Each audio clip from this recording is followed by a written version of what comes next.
نماز کا طریقہ ایک دفعہ میں مختصراً عرض کر دوں گا تاکہ سنت کے مطابق تو نماز کا طریقہ بھی ہمیں معلوم ہو جائے۔ زبان سے کہہ سکتے ہیں کہ مثلا میں نیت کرتا ہوں 2 رکعت نماز فجر، 2 رکعت نماز فرض آج کی فجر کی، اگر آج نہ بھی کہیں تب بھی کافی ہے، آج کی فجر کی واسطے اللہ تعالیٰ کے منہ میں قبلہ شریف کی طرف، پھر تکبیر لگائیں گے۔ آپ کو بتایا تھا کہ جب آپ نماز کے لیے کھڑے ہوں تو ہر اس چیز کو دور کرنے کی کوشش کریں جو نماز میں یکسوئی کی راہ میں رکاوٹ بن سکتی ہو۔ کھڑے ہو جائیں تو 3 بار اپنی بائیں جانب اعوذ باللہ من الشیطان الرجیم لا حول ولا قوت الا باللہ العلی العظیم پڑھ کر 3 دفعہ تھو تھو تھو کر دیں۔ تھوکیں گے نہیں باقاعدہ، لیکن بس یوں قصد ارادہ کریں جیسے میں شیطان کے منہ پر تھوک رہا ہوں، تو شیطان بھاگ جاتا ہے۔ اور اس کے بعد پھر دونوں پیروں کے درمیان 4 انگلیوں کا فاصلہ رکھیں، نہ بہت زیادہ پھیلا کے رکھیں نہ بہت زیادہ ملا کے رکھیں، 4 انگلیوں کا فاصلہ بس نارمل ہونا چاہیے، یہ سنت کریمہ ہے۔ اور پاؤں سیدھے کعبۃ اللہ کی سمت ہوں، بعض یوں کھڑے ہوتے ہیں، ایسے ٹیڑھے پاؤں کر کے کھڑے ہوتے ہیں، یہ صحیح نہیں ہے، بلکہ سیدھے پاؤں رکھنا سنت کریمہ ہے۔ اس کے بعد چہرہ بھی ہمارا تکبیر کے وقت اٹھا ہونا چاہیے اور کعبۃ اللہ کی سمت ہو۔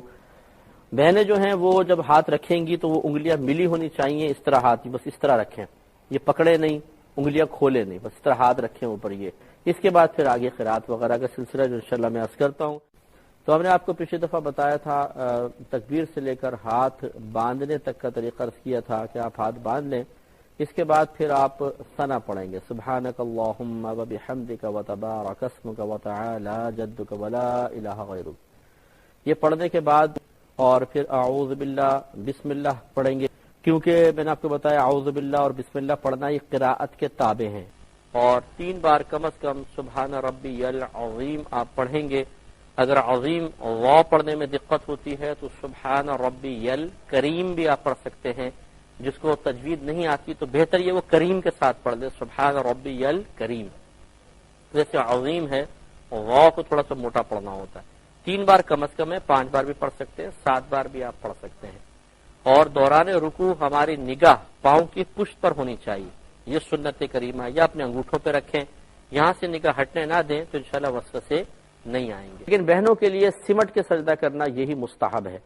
ویسے تو دیکھیں نبی کریم صلی اللہ علیہ وسلم نے جو طریقہ بیان فرمایا وہ مرد عورت دونوں کے لیے، اس کو کوئی انکار نہیں کر سکتا ہے،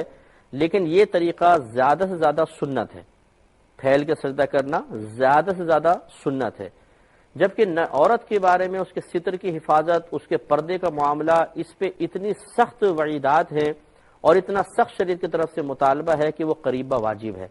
اور واجب کو پورا کرنا، فرض کو پورا کرنا سنت کی رعایت سے بہتر ہوتا ہے۔ اس لیے فقہائے کرام نے اور کئی صحابیات کے عمل بھی ثابت ہیں، مصنف ابن ابی شیبہ آپ کتاب اٹھا کے پڑھیں کہ سمٹ کے سجدہ کرنے کا بالکل حکم بھی ہے، اور خواتین سے ثابت ہے صحابیات سے کہ وہ سمٹ کے سجدہ کیا کرتی تھی، تو لہٰذا پھر عورتوں کے لیے حکم یہی ہے کہ وہ سمٹ کے سجدہ کریں، بہت پھیل کے مردوں کی طرح سجدہ نہ کریں۔ اس میں ہم آپ کی خدمت میں سجدے کے بارے میں عرض کر رہے تھے کہ اگر خواتین سجدہ کریں تو یہاں 2 چیزیں ہیں، اگر وہ مردوں کی طرح سجدہ کرتی ہیں تو زیادہ سے زیادہ سنت کی ادائیگی ہے، اس کو سب سنتی مانتے ہیں، کوئی فرض یا واجب نہیں کہتا کہ مردوں کی طرح پھیل کے سجدہ کرنا کوئی فرض ہے واجب ہے، زیادہ سے زیادہ سنت ہے۔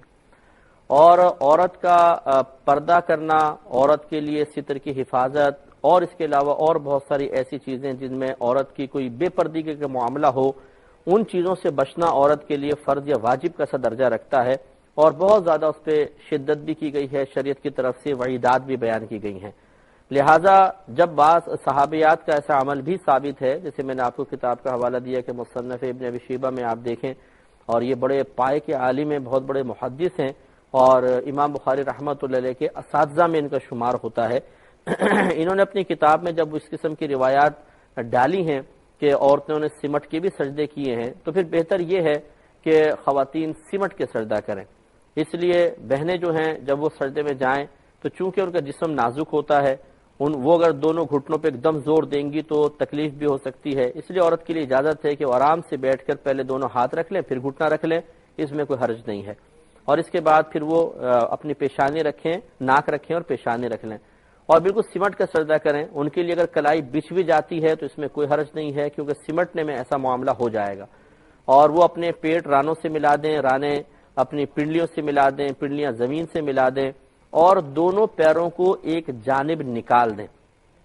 تب وہ اور سرین پہ بیٹھ کے وہ سجدہ کریں۔ اور یقینی سی بات ہے کہ جب وہ ایک جانب پاؤں نکالیں گی تو اپنے پیر کی انگلیاں موڑ نہیں سکیں گی، تو ان کے لیے اس کی بھی رعایت ہے کہ یہ پیر کی انگلیاں موڑے بغیر بھی ہاں پنجہ ان کا زمین پہ بس لگے تو اتنا ہی کافی ہے۔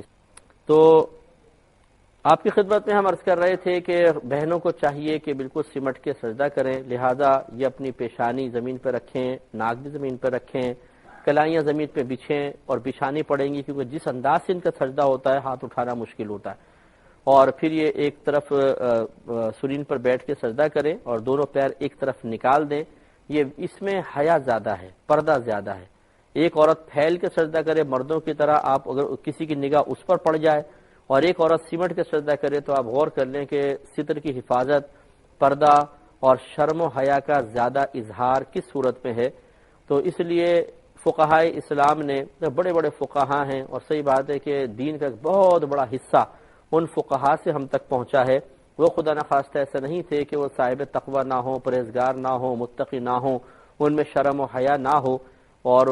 شریعت کی پاسداری کا وہ لحاظ نہ کرتے ہوں، ایسی بات نہیں ہے۔ وہ تمام اچھے اوصاف کے حامل تھے اور انہوں نے بہت سوچ سمجھ کے یہ معاملات ذکر فرمائے ہیں، لہذا بہنوں کو چاہیے کہ وہ سمٹ کے ہی سجدہ کریں، یہی ان کے لیے افضل اور مستحب ہے۔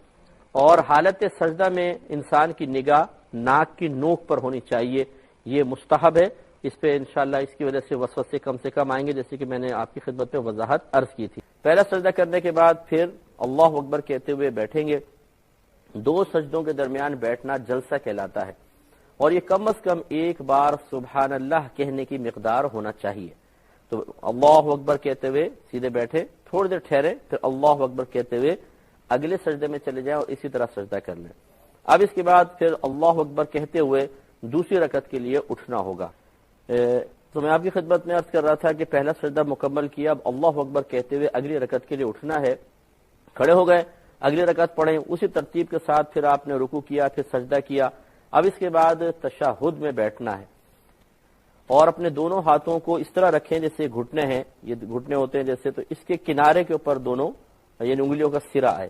یہ بالکل نیچے نہ لے جائیں، بہت ہی پیچھے نہ رکھیں۔ مستحب ہے کہ گھٹنوں کے کنارے پر دونوں اپنے ہاتھ ہوں، انگلیاں اپنی حالت پہ چھوڑ دیں، نہ بہت ملائیے نہ بہت زیادہ کھولیں، اور اس طریقے سے آپ سیدھے بیٹھ کر، اور کمر بالکل سیدھی ہونی چاہیے اور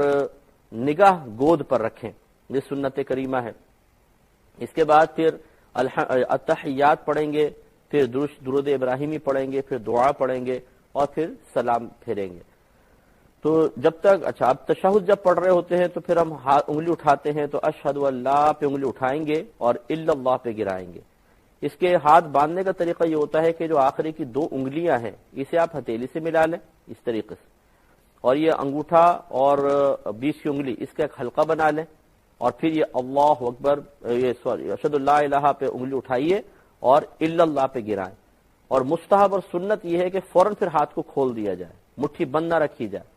بعض اس طرح انگلی کر کے رکھتے ہیں بس ایسے، تو یہ مستحب نہیں ہے۔ مستحب ہے کہ انگلیاں پھر قبلہ روح ہو جائیں، یہ سنت کریمہ۔ اور یہ انگلی اٹھانا یہ بھی مطلب نبی کریم صلی اللہ علیہ وسلم سے ثابت ہے، اور آپ یہ فرماتے ہیں کہ جب یہ آدمی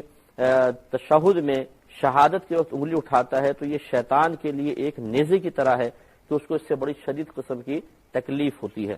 لیکن یوں نہیں کرنا چاہیے، بعد اٹھا کے یوں ہلاتے رہتے انگلی، یہ صحیح نہیں ہے۔ بس آپ نے ایک دفعہ اٹھائی، اشہد اللہ الہ پہ اٹھائیں، الا اللہ پہ گرائیں اور ہاتھ کو کھول دیں، یہی سنت مبارکہ ہے، مستحب طریقہ یہی ہے۔ جب سلام پھیریں تو بہنیں کس طرح بیٹھیں گی، یا کوئی جو بیچارہ معذور ہے، کمزور آدمی ہے، تو بہنیں تورک کریں۔ تورک کا مطلب ہوتا ہے کہ اپنے لیفٹ پہلو پر ٹیک لگانا اور دونوں پیر ایک طرف نکال دینا۔ تو بہنیں دونوں پیر ایک طرف نکال کر بیٹھے، ویسے ہی گھٹنا موڑ کر دونوں پیر ایک طرف نکالیں اور اپنے دونوں ہاتھ اپنے گھٹنوں پہ رکھیں، اور زیادہ آگے نہ کریں بلکہ ملا کر سمٹ کے کریں، اور اسی طریقے سے پھر یہ بھی تشہد وغیرہ پڑھیں۔